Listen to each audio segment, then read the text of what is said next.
Hello students, continuing with our map pointing again today, I would like to continue where we had left off last week. Now, as I had told you last week only, map pointing is something for which you need practice. Without practice, it is not possible to do the map pointing. In fact, you have to remember that all the points that are there, whatever it comes, if you have practiced it before, then obviously you can get it right in the examination. And for that, actually you have to know one thing is that you have to find out any point yourself and you are going to remember it for a long duration of time. मतलब ये है जैसे कि अगर कोई भी point हो, अगर तुमने उसको कोई किताब से या कहीं पे बना हुआ है उसको देख के बना लिया तो तुम्हें याद नहीं रहेगा. अगर तुमने एटलस से खुद वो पॉइंट ढूंढा है तो तुम्हें वो ज्यादा याद रहेगा. Always make sure that you use the Atlas. जो भी एटलस अगर तुम्हारे पास है, नॉर्मली अगर नहीं है तो डेफिनेटली अब तुम्हारे पास क्लास 10 के स्टूडेंट हो, एक Oxford Atlas latest edition definitely तुम्हारे पास होना चाहिए, उससे कि आसान हो जाता है. अब जैसे कि मान लो नॉर्मली एटलस में कोई भी पॉइंट तुम्हें अगर देना है तो वो बड़ा आसानी से मिल जाता है. फॉर एग्जाम्पल मान लो रिवर चंबल, मैं तुम्हें एक एग्जाम्पल दिखा रहा हूं. रिवर चंबल अगर तुम्हें ढूंढना है, नॉर्मली हर मैप के पीछे इंडेक्स दिया हुआ रहता है. इस तरह से तुम्हें जिस तरह से तुम डिक्शनरी में कोई जगह जैसा कि ढूंढते हो उसी तरह तुम्हें भी जगह को ढूंढना है. मतलब उसी तरह जैसे कि चंबल अगर तुम्हें ढूंढना है तो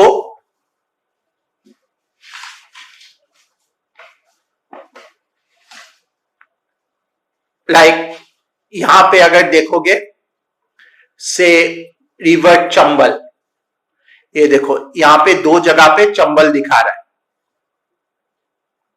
अब इसके बगल में देखो यहां पे दो दिखा रहा है, एक दिखा रहा है ये पेज नंबर, दो चंबल रिवर है, एक पेज 64 पे है, एक पेज 59 पे है. और उसके बाद दिखा रहा है D4.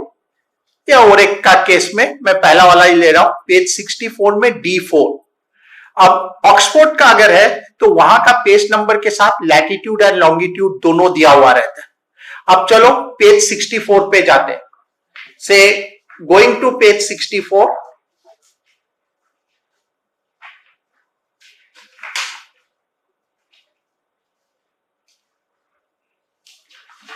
ये आ गए हम लोग पेज 64 पे.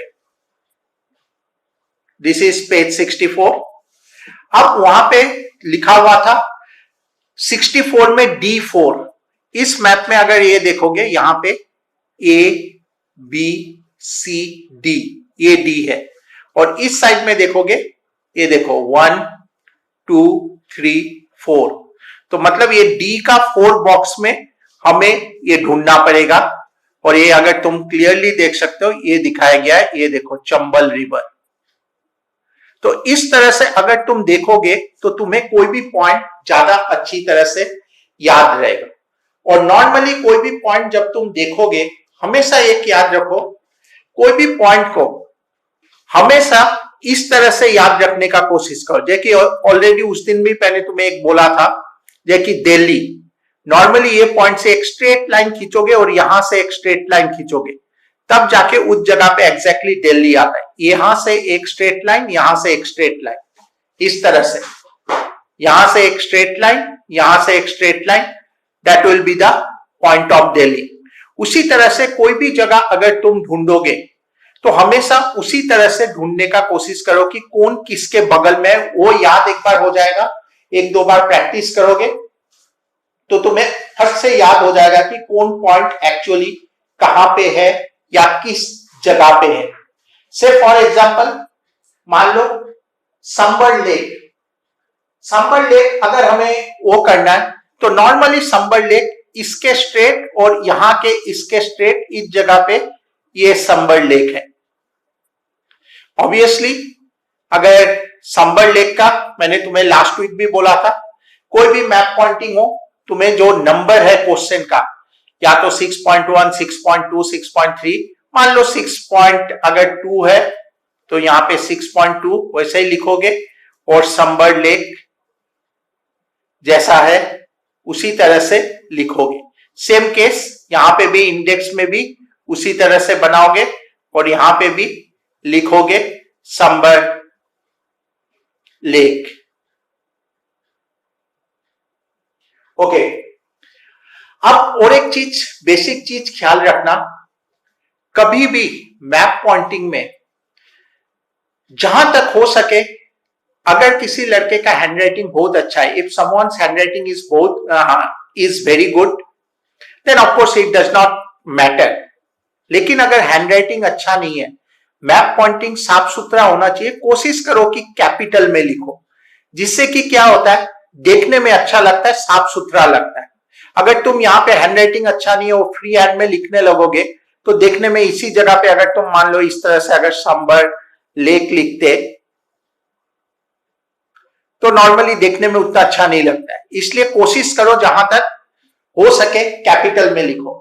और तुम्हें परफेक्शन लाना इसलिए जरूरी है क्योंकि नॉर्मली हम लोग को जब एग्जाम में कोई टीचर जब चेक करता है बोर्ड का पेपर, तो हम लोग को एक बना बनाया मैप मिलता है। जैसे कि मैं तुम्हें एक एग्जांपल दिखा रहा हूं, ये इसी साल का बोर्ड का बना बनाया हुआ मैप है, जो हम लोग को एकदम बना बनाया मिलता है। ये देखो कौन सा पॉइंट कहां पे है। देखिए फॉर एग्जांपल 6.4 अगर तुम लोग को दिख रहा होगा, forest research institute of India Dehradun, तो ये हम लोग को एक बना बनाया मैप मिलता है कि कौन जगह पे कहां पे कौन पॉइंट है। तो इससे क्या होता है कि कोई भी पॉइंट अगर उससे दूर है तो फट से मालूम चल जाता है।